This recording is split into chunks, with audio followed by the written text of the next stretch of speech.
નમસ્કાર, હું છું માનસી. કનેક્ટ ઇન્ડિયા ડિજિટલમાં આપનું સ્વાગત છે. જોઈએ આજના સમાચાર. શહેરના હિલ ગાર્ડન 4 રસ્તા પાસે આવેલા સહયોગનગર અને એકતા સુપરમાર્કેટ વિસ્તારમાં આજે સ્થાનિક રહીશોએ ઉગ્ર વિરોધ નોંધાવ્યો હતો. સતત વધી રહેલા અકસ્માતો અને વાહન ચાલકોની બેદરકારીથી કંટાળીને લોકોએ રસ્તો સંપૂર્ણપણે બ્લોક કરી દીધો હતો. હિલ ગાર્ડન 4 રસ્તા એકતા સુપરમાર્કેટ પાસે ભુજના રહેવાસીઓ દ્વારા રસ્તા પર બેસીને ચક્કાજામ. નિરાકરણ નહીં ત્યાં સુધી રસ્તો નહીં. સ્થાનિકોનો આક્ષેપ છે કે આ માર્ગ પર ટ્રાફિકનું ભારણ વધ્યું છે અને વાહનોની ગતિ પર કોઈ નિયંત્રણ નથી, જેના કારણે અવારનવાર નાના મોટા અકસ્માતો સર્જાય છે.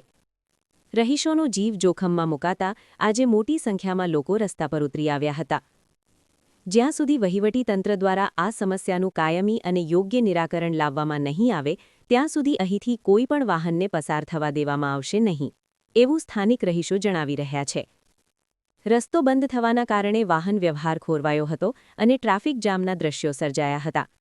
લોકોની માંગ છે કે અહીં સ્પીડ બ્રેકર મૂકવામાં આવે અથવા ટ્રાફિક પોલીસની કાયમી વ્યવસ્થા કરવામાં આવે, જેથી માસૂમ લોકોના જીવ બચાવી શકાય. આવો સાંભળીએ શું કહેવું છે સ્થાનિકોનું.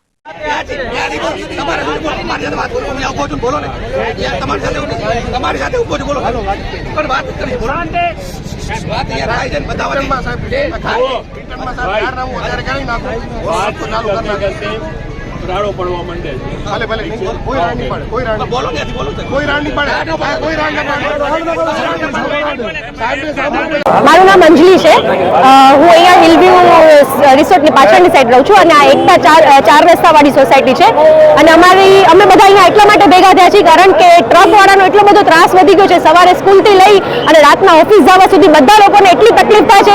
અને કાલની તારીખમાં એક જુવાન છોકરો 27 વર્ષનો દિવ્ય જ્યોત કરીને છે, જે આજે જીવન મરણ વચ્ચે ઝોલા થાય છે. એની હાલત બહુ સિરિયસ છે અને આજની તારીખમાં એક સવારે એક છોકરો ઓન ધ સ્પોટ ડેથ થઈ ગયો છે. એટલે કેટલા દિવસ અમારે વાટ જોવાની છે આવી રીતે ડેથની. અમે આજે એટલા માટે ભેગા થયા છીએ કે ટ્રક ભલે નીકળે અહીંયાથી, પણ ટ્રકનો એક ટાઈમ લિમિટ હોવો જોઈએ કે રાતના 11 થી સવારના 5 સુધી ટ્રકને અલાઉ કરો. 5 વાગ્યા પછી અમને સ્થાનિક લોકોને ટ્રકની અવરજવર આ એરિયામાં નથી જોતી. અમારી પાસે એટલી જ માંગણી છે કે અમે સ્થાનિક લોકોને આ નથી જોતું. સવારના 6 વાગ્યા પછી ભલે ટ્રક બધી બંધ રહે ને અમે લોકોને